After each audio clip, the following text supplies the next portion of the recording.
This gutter is always dripping when the snow backs up.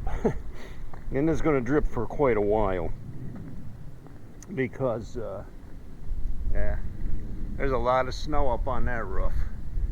It's probably knee deep up there. It's going to take a while to melt down. Today, it's up in the 40s today.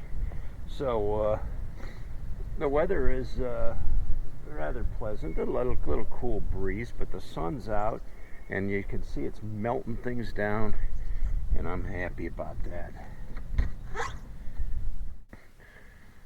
Hey cats, what's happening today? Good to have you along. Welcome to my man cave. Do you ever look at your bike, your Harley, and wonder to yourself, I wonder how much this thing's really worth? You know, I think we all know about depreciation. It happens pretty quick. One of my good riding buddies, whom I haven't ridden with in many years, because he got rid of his bikes, but I tell you that story. He got himself into some deep debt, and he didn't have any other option but to file for bankruptcy. And when that takes place, they want to know all your assets, everything you have. Well, the last thing he had that he really treasured was his Shovelhead, and he asked me, if he could keep it over here. And I said, sure, no problem. So he parked it here next to my Fat Boy, and claimed that he didn't have a bike, which was fine. I mean, that worked out for him, I guess. But it didn't take long before he realized he needed that money, and so he wanted to sell his Shovelhead.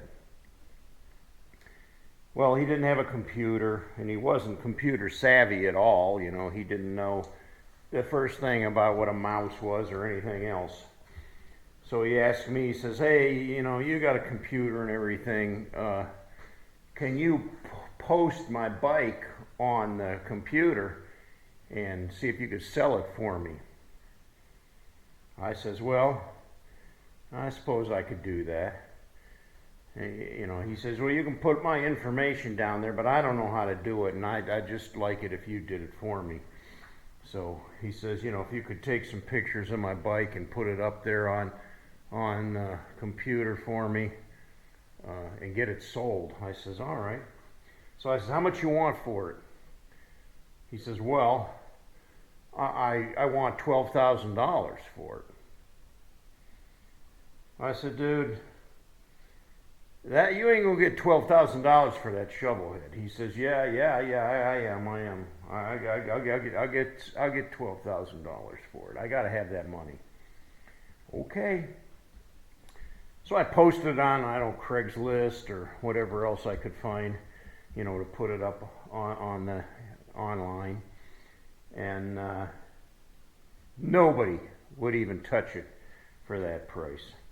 Well, I went back and he kept, asking me, hey, anybody want to buy it yet? Anybody? I said, no, not one nibble.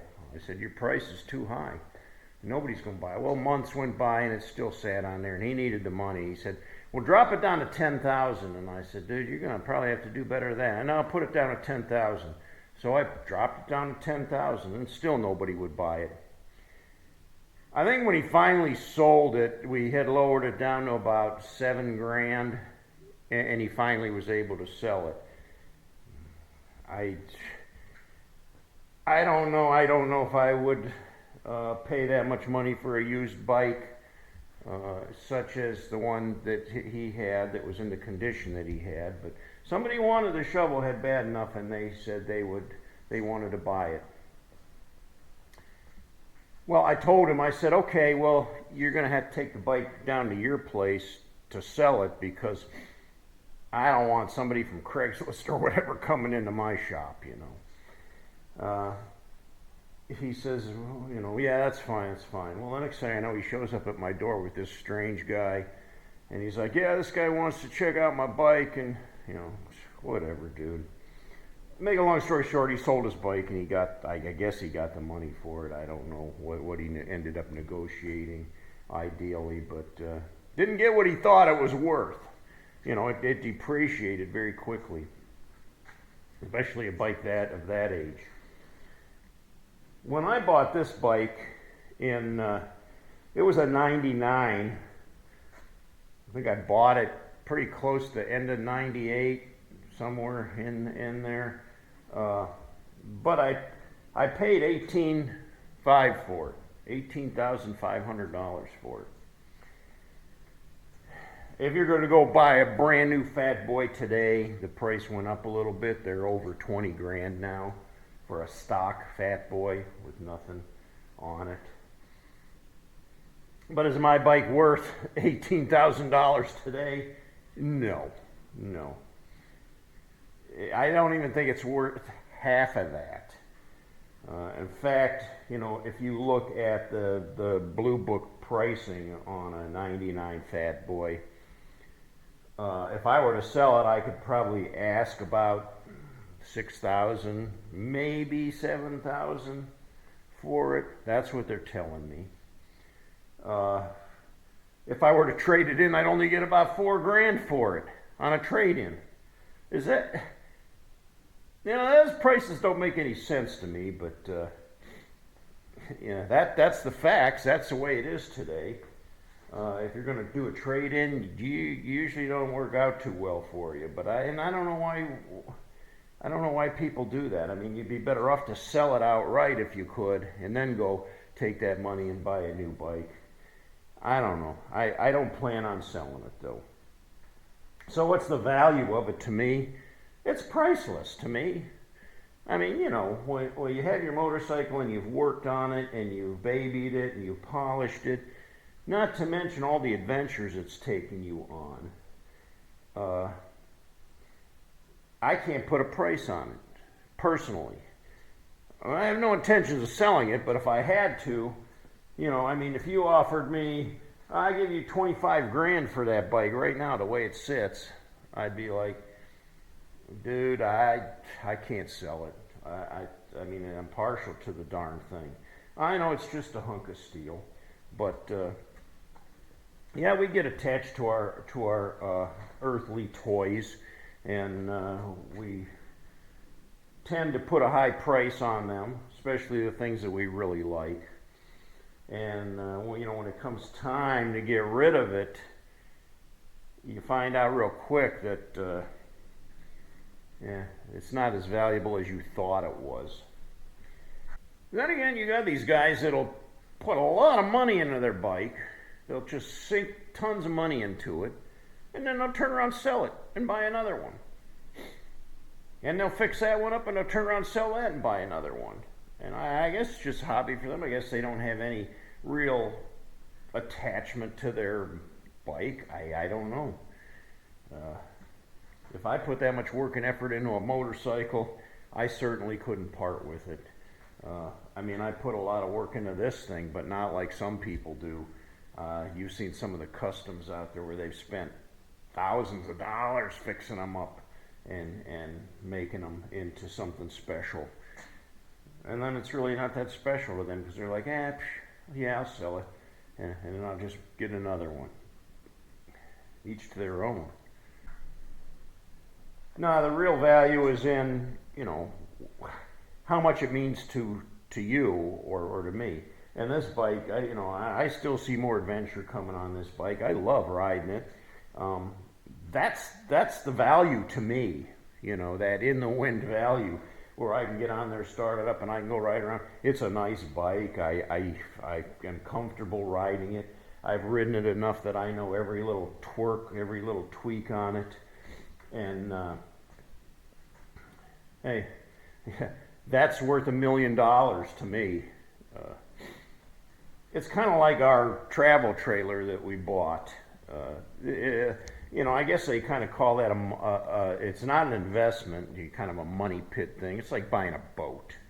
You know, you never get your money back on it. You'll never, ever get your money back on it. But what's the worth of it? Well, it's all the fun that it's given us. I mean, we've had some amazing times camping out, sitting around the campfire and cooking in our RV and sleeping in our RV with all the comforts of home, and just really enjoying life with it. And that's the worth of it to me. You know, that makes it worth spending the money on. I'll probably never get it paid off. If I do, I'm going to take a big loss, because for what we paid for that RV, we'll never get our money back on it. I'll be paying for this Silverado for probably another 3 years. Yeah, I took it to the car wash and washed it yesterday because the thing was white with salt spray. The roads here in Ohio are just terribly covered with salt right now. When you take the vehicle, I mean, after I got back from the car wash, it got splattered with salt.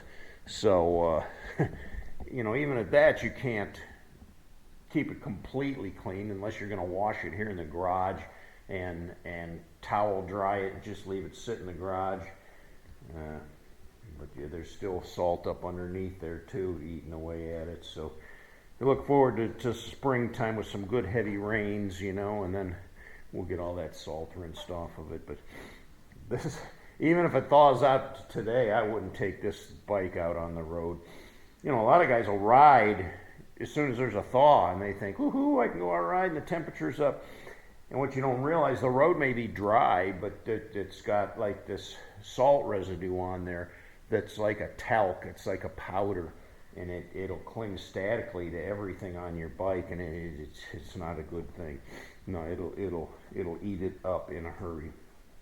Now, you know the old saying, you can't take it with you when you die, and that's about the truth of it. You can't take it with you when you pass away. So, you know, and then like with me, I'll get to the point where I can't ride anymore whenever that day comes, and I still won't be able to part with it.